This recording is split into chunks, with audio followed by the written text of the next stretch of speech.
Good evening. Hello, I'm Susan Ewing. I'm the new Maxine and Stuart Frankel Director of the Cranbrook Academy of Art. Thank you. Thank you. It's quite an honor to be here tonight. This is quite the reunion, I'm learning. And excuse me that I've been drinking through a fire hose this year, and I learn something new literally every hour. But first, before introducing Dirk Denison, I would like to thank Dirk and his sister Tina and their friends for the Mary Denison Scholarship Fund that was set up in memory of their mother, Mary Moore Denison, which has provided important support to the Academy students for many years. Mary was a longtime member of the Cranbrook Academy of Art and Art Museum Board of Governors, and she was an ardent supporter of young artists. Again, a special thank you, Dirk and Christina, Tina, and friends. Thank you.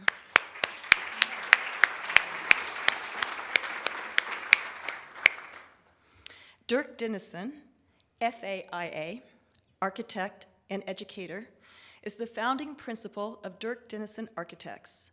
He is a professor at Illinois Institute of Technology's College of Architecture, where he has taught for over 30 years.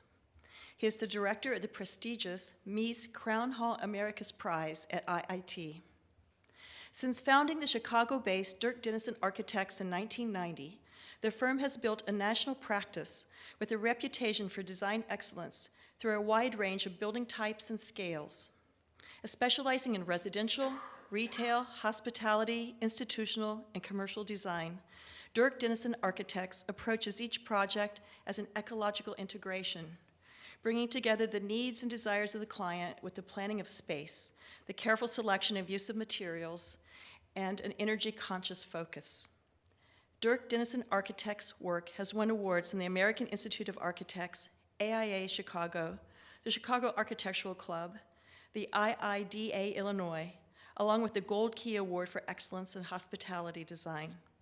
The firm has been recognized by numerous international design publications, including Architect, Architectural Digest, A&U, Elle Decor, Global Architecture, Interior Design Homes, Metropolitan Home, the New York Times Magazine Progressive Architecture, and the Urban Land Institute Magazine. It's quite an impressive list of periodicals. I really, thank you. It's a lot of reading to follow up on. Denison's first monograph, Dirk Denison, 10 Houses, reflects on influences that have shaped his practice over 30 years, including his childhood in Detroit, travels and early encounters with the arts and architecture, as well as his education at the Cranbrook Schools, the Illinois Institute of Technology, and the Harvard Graduate School of Design. Dirk's book, 10 Houses, is for sale at the front desk tonight, and Dirk will be on hand to sign copies following his lecture. So please welcome Dirk Denison. Welcome him home. Thank you.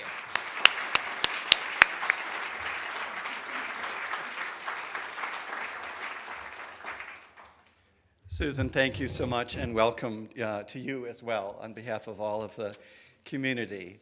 And I want to thank the museum and Andrew and the Academy and the schools. I'll explain a little bit more about what's happening tomorrow as I go, for welcoming me, as you already said, home.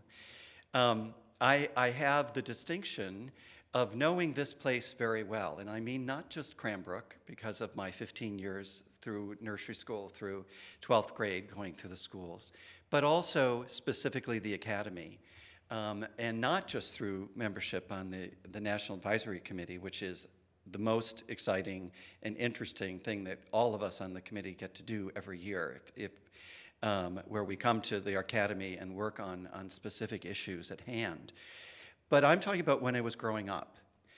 Here, Peggy, the LaSalle Auditorium, first of all, very controversial when this was being constructed underneath the Orpheus Fountain. How would that be done?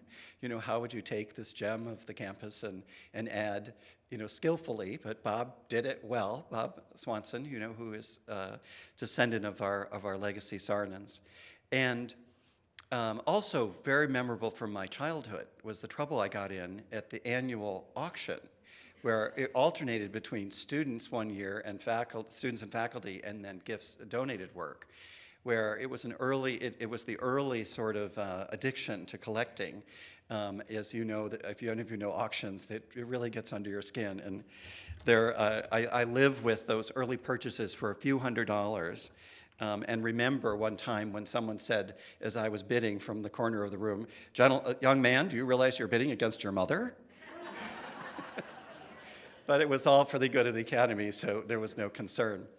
But I had a particular connection that I want to mention in light of the workshop with tomorrow, and that is that during the time I was here, I proposed and had agreed upon that the Academy would have boarders from Cranbrook and Kingswood schools as the weekend guards. So I actually organized that program. It was a volunteer program, and it was great activity and great exposure. You know, somewhat controversial, of course, because this, Art Academy is a place of great creativity with older students. But it was a wonderful cross-fertilization that I think those students, took with them on to the rest of their lives. It is really an incredible homecoming for me today, and I thank you all for coming here. I want to acknowledge Frank and Shirley Piku, who are here in the front row. I'm sorry if I get a little choked up, but Frank and Shirley are my first clients that commissioned me to do their home here on Pine Lake, trusting a young guy just out of school. And I'd also like to acknowledge Michelle and Mitchell Plesnick, who I'm working with currently on a design. And wonderful full circle to come back home and be part of the community. Very, very important for me is the reason that I'm here is my family, and I want to acknowledge my father, Walter Denison, who is in the back row there.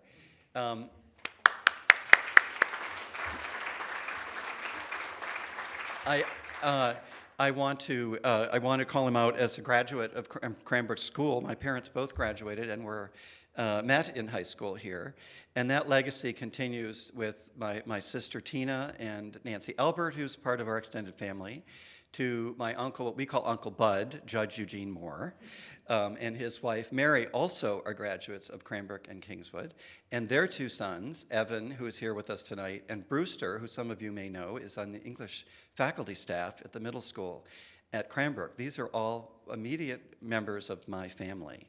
And I think the lifelong commitment, my father was the head of the Brookside Board for years when that existed, and Bud was the head of the Cranbrook School Board for many years. Understanding that legacy and how those riches that we receive as a student are lifelong, and that our commitment and involvement in dues, if you will, are important that we pay back to the schools. And I would like to make then a special acknowledgement of my partner, David Salkin, who's here in the front row. And David is very much responsible for helping me guide me through this book, the creation of a book, which is this amazing creative act that is better than going to any shrink. You think through all of the things that your life presents, and I'm very, very fortunate. So I want to talk about the book at first, and then a little bit about the work. We decided to do houses, very appropriate to this homecoming today. This came from a conversation with Fred Bernstein, who is my co-writer, and our designer, Lorraine Wild, who is a graduate of the Cranbrook Academy of Art, who I had known when she was here, but got to know her because of the National Advisory Council.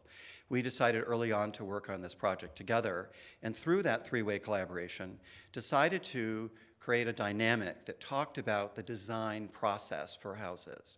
And that came about, it resulted in the way that the book is structured, and that it really has two simultaneous components. As you can see here in the table of contents, on the left is a conversation that Fred and I were having as we went to visit the 10 houses and see them in person, as he started prying, as journalists do, to find out why I was doing certain things with the architecture. And that included my background, as Susan has mentioned, talking about growing up and experiences of childhood. He talked about travel and education, practice, other exposures I had working in offices, and then the design strategies that I've implemented in my work, including the integration of landscape, of lighting, the use of art and design, in all of my projects. And simultaneous with that is sort of these photo essays, which are the 10 houses without any description. They're sort of like a sorbet course in a meal, where you just kind of come about them in the middle of this conversation, which makes it very much a legible dialogue that you can kind of pick up and put down. What was really interesting is that the style of this then ended up being kind of like a scrapbook. So you can see here the way that the pages are structured. There's a conversation going on, and then everything that's being talked about gets a picture. Now, hotly debated amongst the editor and us, our team, was whether to have captions. And it was decided not to have captions, that the content of the imagery is actually incorporated into the text. And that's that you actually read everything in the context. And then you see here in the Wilson's home in Pound Ridge, New York, Westchester, New York, that these sort of essays of conversation, of visual material come in play. Also included in the conversation is process. Here, for a project I did in suburban Chicago, it illustrates showing multiple schemes. I've always found that it's easiest to make decisions when you're comparative, red, blue, and green, rather than just putting an idea in front of someone saying, do you like it or not? And the other, of course, component is working with art. Here with Beverly Fishman, who I've collaborated with on many projects over the years, here in a home in Chicago, which is both a renovation and an addition.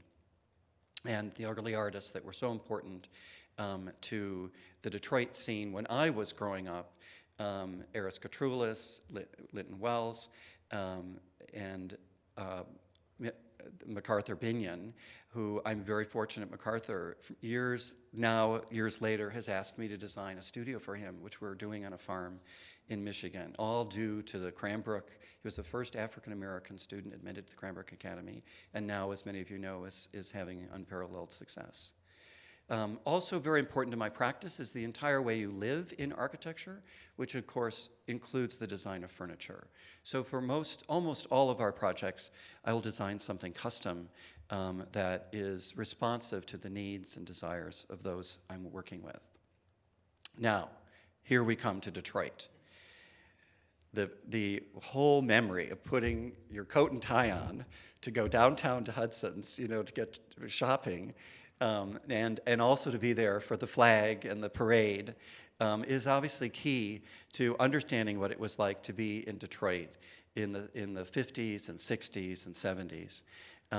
The Guardian building, the General Motors buildings, moments of great pride, moments of great advancement, the Fisher building, obviously the Art Institute and the Rivera murals representing the strife of mankind in a very open-minded and embracing way. As you know, of course, those in the Rockefeller Center got covered.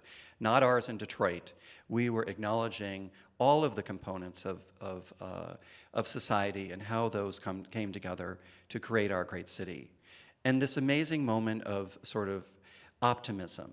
The auto show, here born of our industry, but also born in the idea of creating event, creating excitement and activity. These things were like spaceships, these cars that we got to see when we were kids.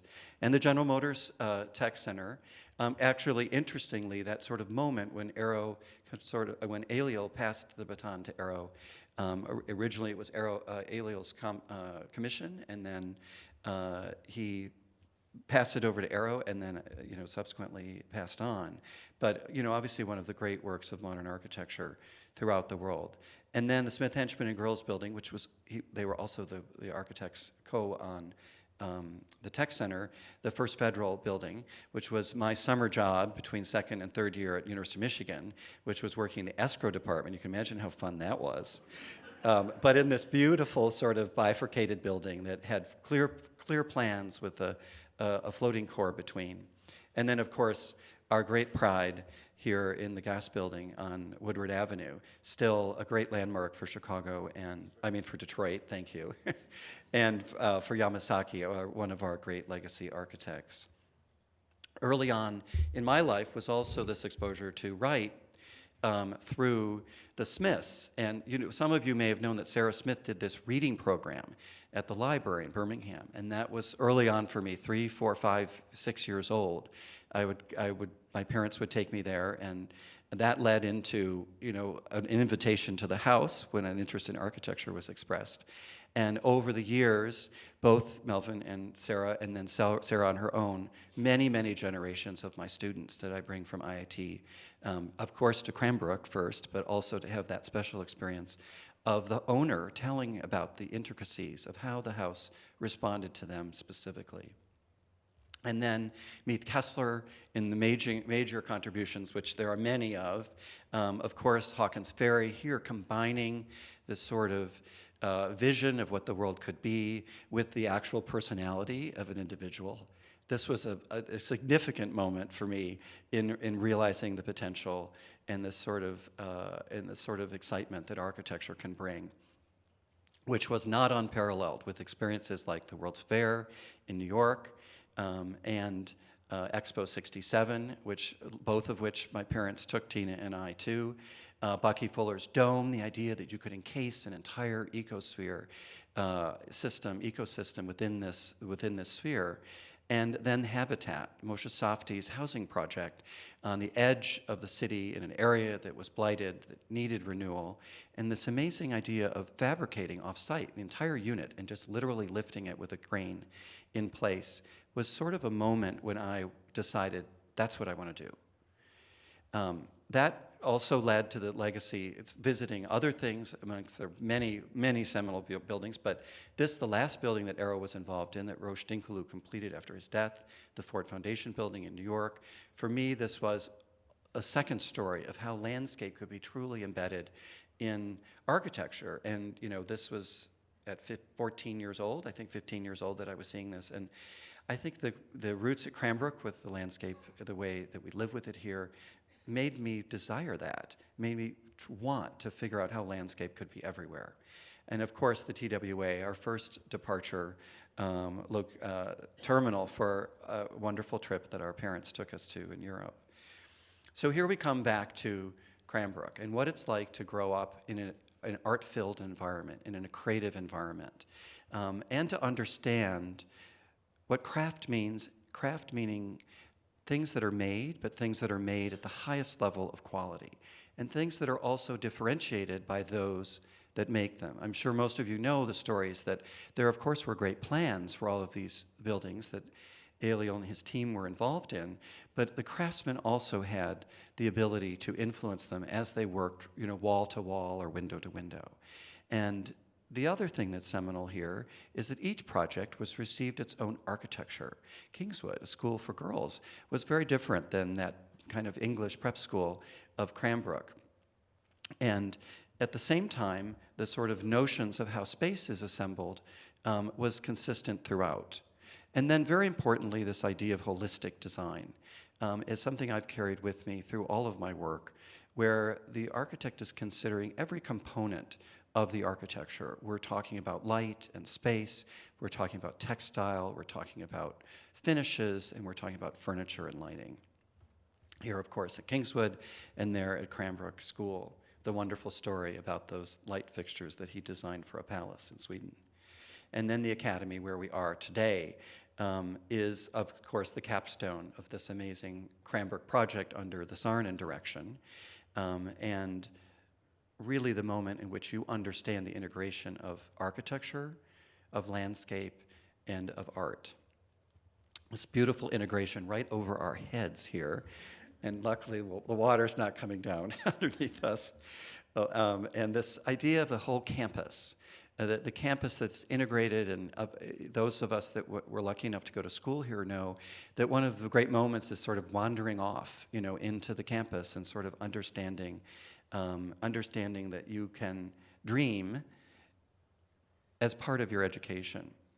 So I had the great opportunity to go from here, a few years at University of Michigan, doing history of art and mathematics, and then on to IIT. IIT is probably the other most architecturally distinguished 20th century campus in the United States. It is designed by Mies van der Rohe.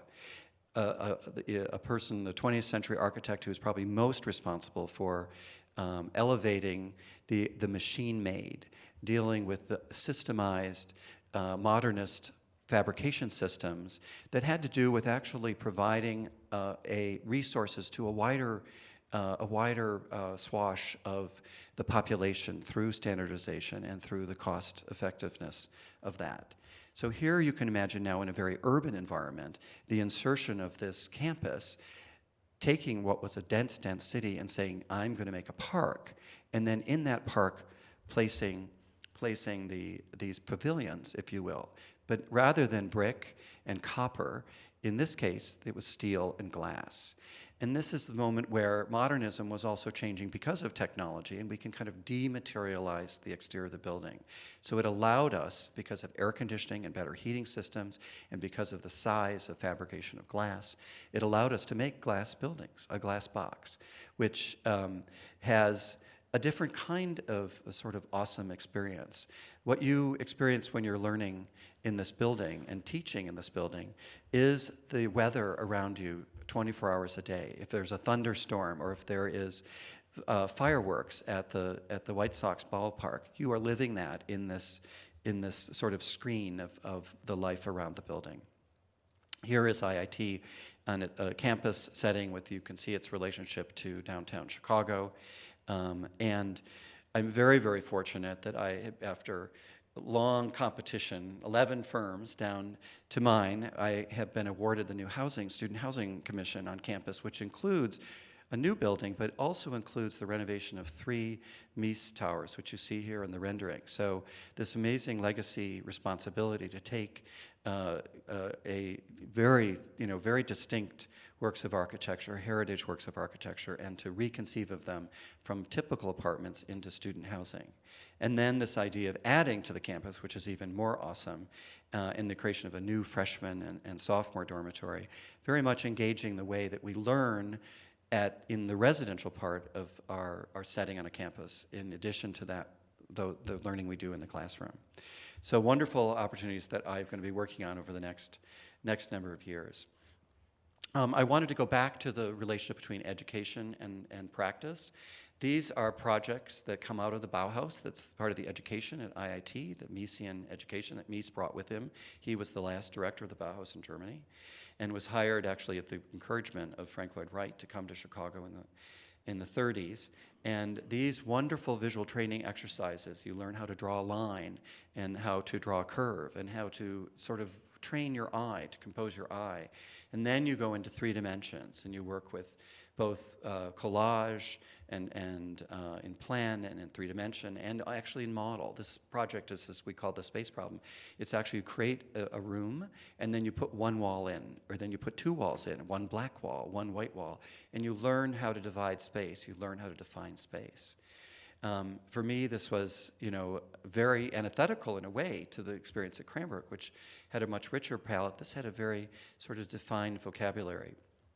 And in my project here, my senior project, it was a new school addition, a new architecture school addition. It was about floating planes and already embedded landscape. I then had this great opportunity to go from here, in a way, to the GSD, Graduate School of Design at Harvard. Because actually, I had gotten to know Daniel Liebeskind when he was teaching here, and Daniel was a complete change of the DNA in the architecture school. I met him the first day he came on campus, which was about 5 years before I went and then studied with him at Harvard. This is Gund Hall on the campus. And he introduced me to Camillo Sitte, because I had had this hardcore modernist training, but I felt like something was missing. And he said, go read this book. It's the first person to conceive of city planning. And what Sitte was looking at were medieval cities, and how medieval cities just sort of happened automatically. You put 1 building up and then another building, and it was an organic way of creating the dynamic, a very varied and rich dynamic. And for me, all of a sudden the bell went off and I said, that's Cranbrook. That is my background. That's what I'm missing from this other architecture. And what came out of this was this amazing series of studies here, sort of analyzing the city of Chicago, working with Peter Eisenman, and then Harry Cobb, who was Pay Cobb Freed. I am Pay's partner, working on an 80-story office tower in Philadelphia. And then these amazing drawings with Liebeskind, which were really just about investigating the patterns of cities. And hours and hours, each one of these is several hundred hours of pencil drawing on Strathmore board that created a sort of lexicon of the possibilities of space. And that is something I've carried with me in my work ever since, understanding that those sort of abstract ideas of space can be translated into literal uses of space by sort of a human ergonomics, we call it, how much space you need, to stand at a counter or, set a table or use the bathroom. So this is a project that is a direct extension of that, a house I did in Marin, in Ross, which you can see here has that sort of city-like structure to it. It's actually a series of individual elements, and between each element is a courtyard. The family that I did this for, their son Max was born with cerebral palsy, so he was about 7 years old when we met, and so part of the direction of this house was to create an environment that was easy for Max to get around on the floor. He was in a wheelchair when he was out of the house, but when he was at home, he was bringing himself through the building on the floor. So it's completely thresholdless and embedded with these landscape courtyards, with the idea that I brought the landscape to a vantage point where someone at his vantage point could enjoy them in the same way that the rest of us more mobile individuals can. And also started working with them on a collection. I design space for art. Many of my clients are already collectors, but if they're not before I meet them, they are after I meet them.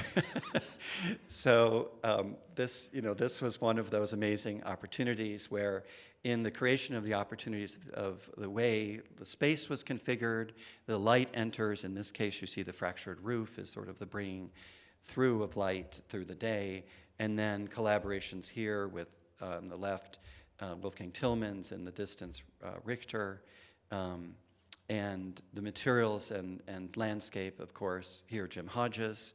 You can see a little gem in the background there. And also working at spaces at very different scales. This is what I call my Pullman car bedroom. This couple had, both of their parents like to come and visit them.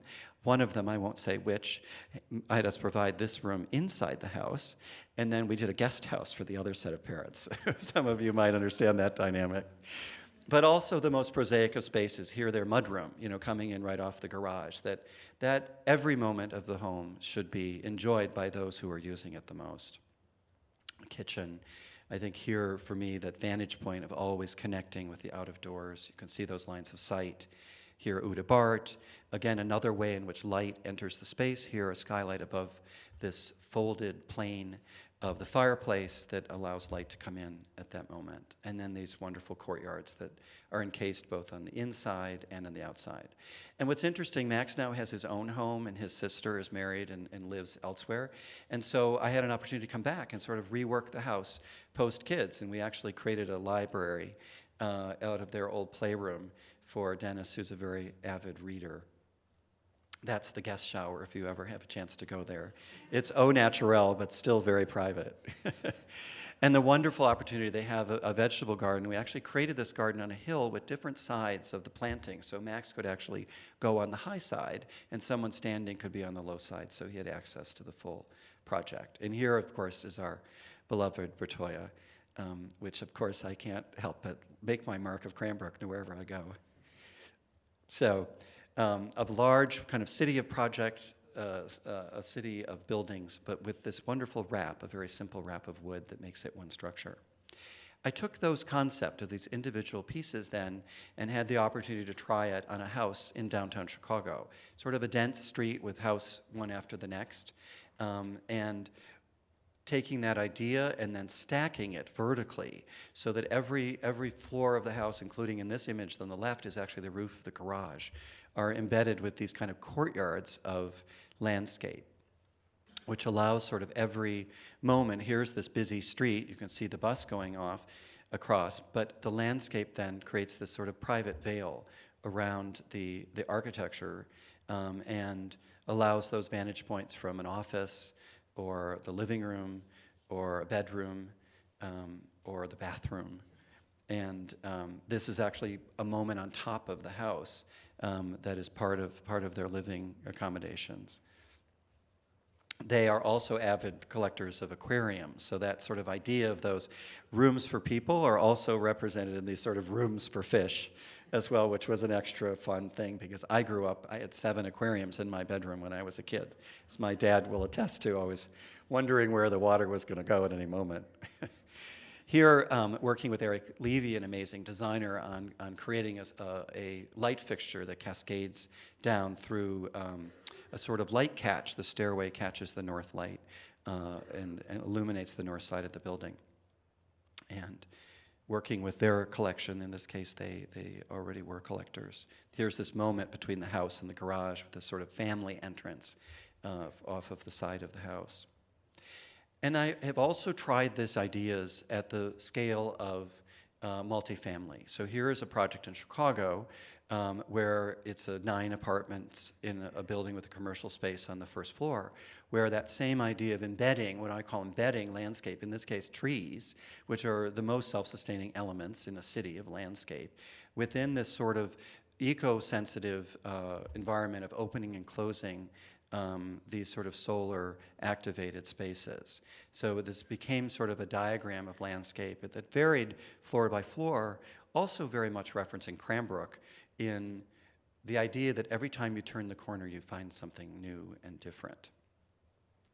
And I had the opportunity then to take the same idea to New York and create an idea for sort of a duality where you have this formal idea of the street. This is on the Bowery, which has requirements of maintaining a cornice line, but then opening it up on the inside of the building here, inside one of the units, looking out to the landscape terraces that allow each of the dwelling units to have its own outdoor space, more than just a balcony, but actually a room. At the other scale of thinking is a house on the beach in Carmel. If you know the Pacific Ocean at that point and the way the houses are lined up, a very coveted amount of real estate. This is a lot that's 30 feet wide and 100 feet deep that had an existing house on it that we left one column, so it's essentially, officially a renovation, but in reality, it's much safer because we've made it earthquake-proof, or resistant, I should say at least, but where we sort of retrofit this beautiful structure with new ideas of living. And it's centered around this courtyard. Carmel is very damp and sort of not often cool, but when you create this sort of inner courtyard, you can create a solar effect of sort of being the hearth of the house. And in this case, it's 1,800 square feet. It really just has one bedroom. A couple who had moved, they were second marriage. They each had 2 houses when I met them. A lot of square footage and real estate between them, and built this just as a kind of a getaway. They now live there full time, and they've sold their other residences. They said, we couldn't believe that we could sort of live in a house with just one set of dishes and, you know, one place to store our clothes. So this is actually showing this sort of courtyard, and you can see their bed beyond, their bathroom is beyond that, and then the living room is this one continuous line of sight that connects with the ocean. And then there's this one exception, this outdoor stair that's not counted in the FAR, the floor area ratio, which is how much square footage you can build. You go up on the roof, and then you go back into this meditation room, which is sort of nestled up on the top, and this tatami room, the tatami mats actually lift up to reveal a bed, a mattress below where one could stay, but they've ended up having their family and friends stay in the nearby hotel when they come because of the sanctuary. And then we come full circle to Pine Lake. So Frank and Shirley were amazing. I got this call one day shortly after I'd sort of gone out on my own, and they said, we are ready to build our 5th house. We're making a move from over there on the other side of town to this side of town. Things are happening on this side of town, and that's where we want to be. And we've bought this amazing lot on Pine Lake. And we have done this since we started with each of our projects and each of our architects, having worked with Bob Swanson and actually Karen subsequently to mine. They've done a number of projects since we did this house. It's been a wonderful legacy that we've shared. But we were given this lot that had a lot of constraints. It was rather narrow for its width, and it had a neighbor very close at hand on one side here, and then another on the other side. And how do we put all this program in sort of one floor of living on this sort of constrained site?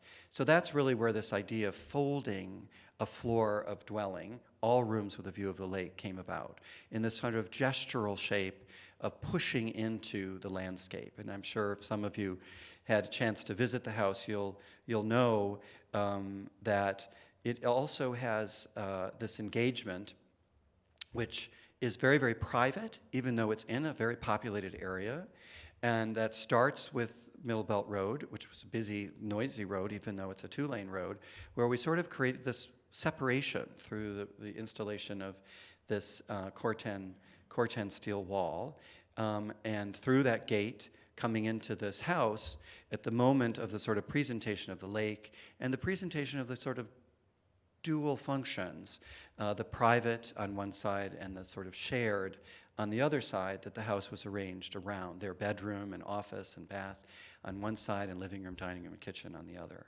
And we took full advantage of the orientation, doing this onyx fireplace, the western face, to face the sunset so that it picked up the colors and light, and then engaged the landscape in many ways. Here with the stairway, I collaborated with Gary Kulak on the construction of these sculptural elements on the house that allow for different functions and different experiences, both in the summer and in the winter.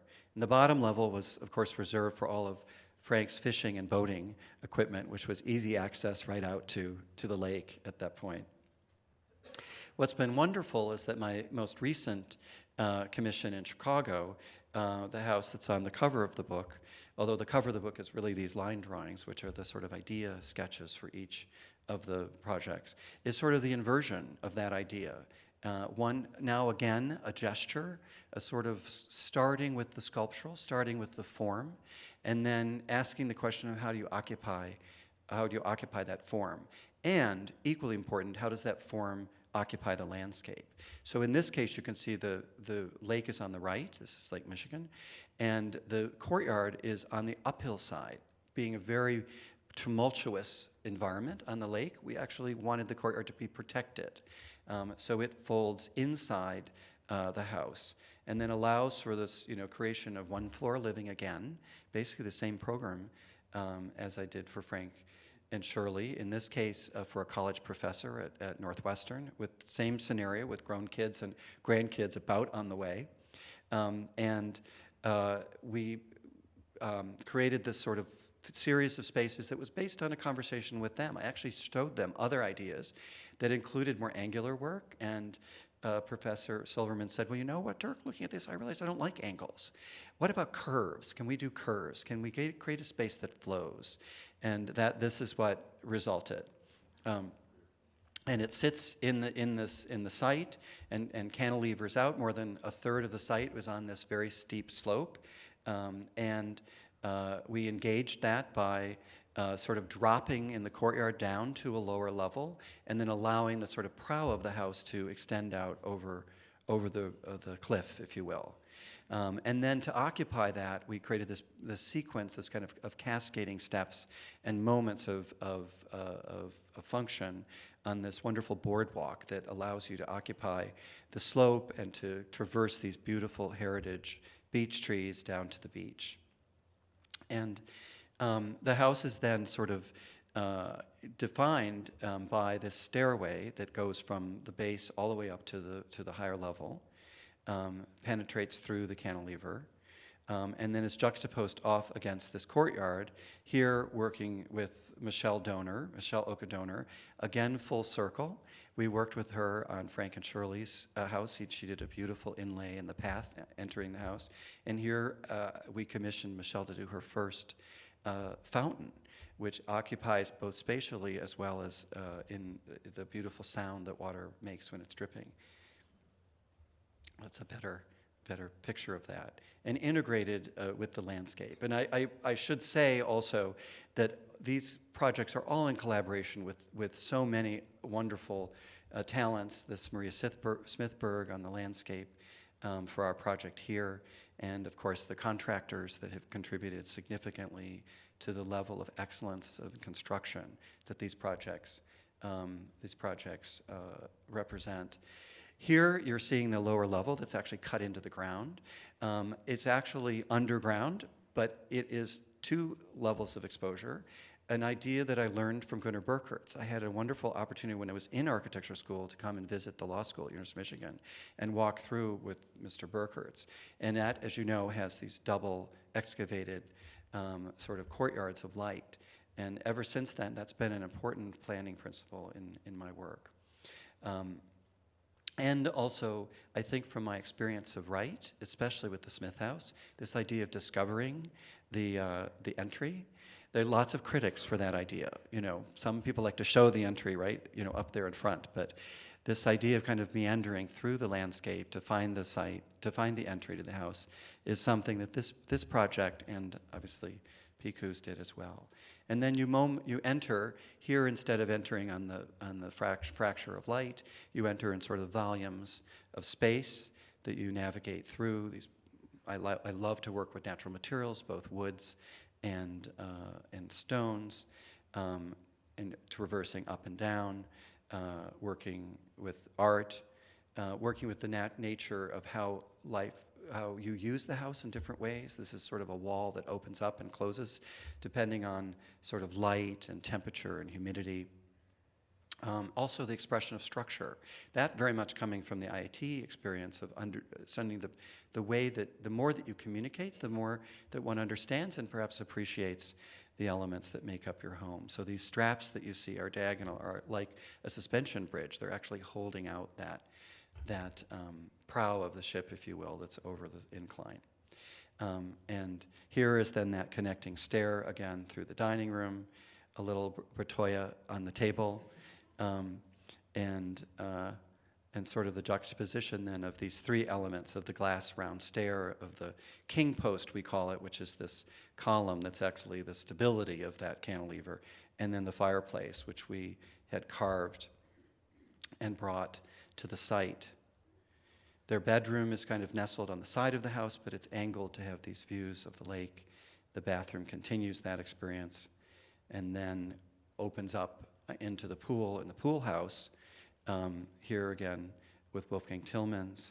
And then that connects down to the lower level. So they have their living area on one space, and for their 3 kids and now 11 grandchildren, they have an entire hotel basically on the lower level that is made up of these rooms that are in a very different geometry. They're kind of a pie-shaped geometry that is about facing out to the lake, and that we embed, again, a series of artworks and furniture. And that is how the house sits on the bluff with Chicago in the distance. So that concludes my story about the book, and I want to thank you. Oh, pardon? Oh, yeah. One of the things that I'm doing while I'm here is tomorrow I'm actually working. Gary Kulak has organized, as director of the art departments at Kingswood Cranbrook. We're organized a workshop with students that are interested in architecture and design, and we're going to be working on ideas for a new student residence for Cranbrook and Kingswood on the ground. So we have how many students? 54 students who've been making these models of what their ideal room might be, and we're going to be putting them all together and conceiving of what a new building might be like on the campus. So I want to just leave that thought in mind, that more collaborations between the academy and the schools, I'm sure, would enrich everyone's experience. So thank you all very much.